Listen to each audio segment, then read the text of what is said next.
But then when you think about it, that's what ChatGPT is doing. It's the only difference is instead of reading all of the names of the states and all of the names of the presidents, it's read trillions and trillions and trillions of pages. Okay? And so it sort of repeats what the best of all humans said. Okay? And then it adds an incredible bit of intelligence where it can repeat it the same way Shakespeare would have said it. You know, those incredible abilities of predicting the exact nuances of the style of Shakespeare so that they can repeat it that way, and so on. But still, you know, when I write, for example, I'm not saying I'm intelligent, but when I write something like you know, the happiness equation in my first book, this was something that's never been written before, right? ChatGPT is not there yet. All of the transformers are not there yet. They will not come up with something that hasn't been there before. They will come up with the best of everything, and generatively will build a little bit on top of that. But very soon, they'll come up with things we've never found out, we've never known.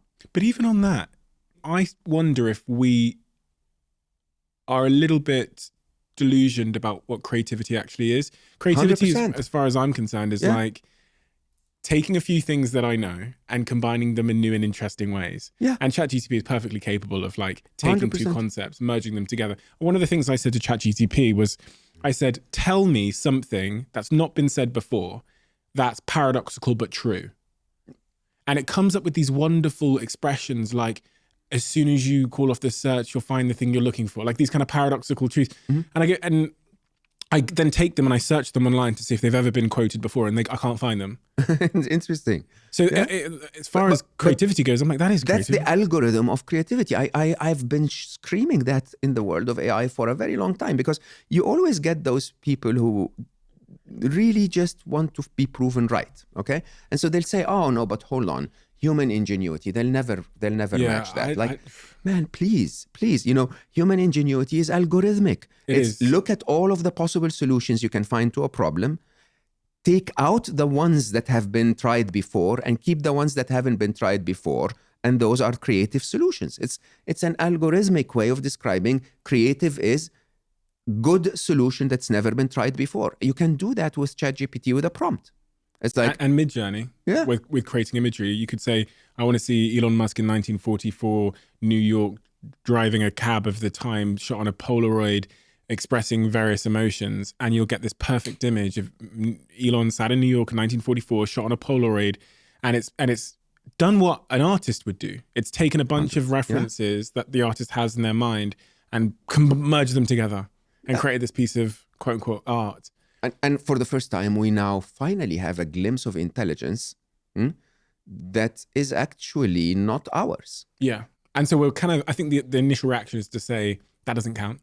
You're hearing it with like, no, but it is. Like Drake, they've released 2 Drake records where they've taken Drake's voice, used sort of AI to synthesize his voice, and made these 2 records, which are bangers. They are great fucking tracks. Like I was playing them to my girlfriend. I was like, and I kept playing it. I went to the shower, I kept playing it. I know it's not Drake, but it's as good as fucking Drake. The only thing, and people are like rubbishing it because it wasn't Drake. I'm like, well, for now, is it making me feel a certain emotion? Is my foot bumping? Did I not know it wasn't Drake? Would I have thought this was an amazing track? 100%. Yeah. And we're just at the start of this exponential curve. Yeah. Yes, absolutely. And I think that's really the third inevitable. So the third inevitable is not RoboCop coming back from the future to kill us. We're far away from that, right? Third inevitable is, what does life look like when you no longer need Drake? Well, you've kind of hazarded a guess, haven't you? I mean, I was listening to your audiobook last night, and at the start of it, you frame various outcomes. In both situations, we're on the beach, on an island. Exactly. Yes.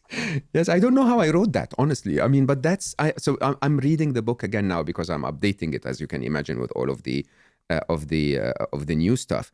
But it is really shocking, huh? The idea of you and I inevitably are going to be somewhere in the middle of nowhere in 10 years time. I used to say 2055. I'm thinking 2037 is a very pivotal moment now. And we will not know if we're there hiding from the machines. We don't know that yet. There is a likelihood that we'll be hiding from the machines, and there is a likelihood it will be there because they don't need podcasters anymore. Excuse me. Oh, absolutely true, Steve. No, Mo, there that's is where I draw the line. absolutely No.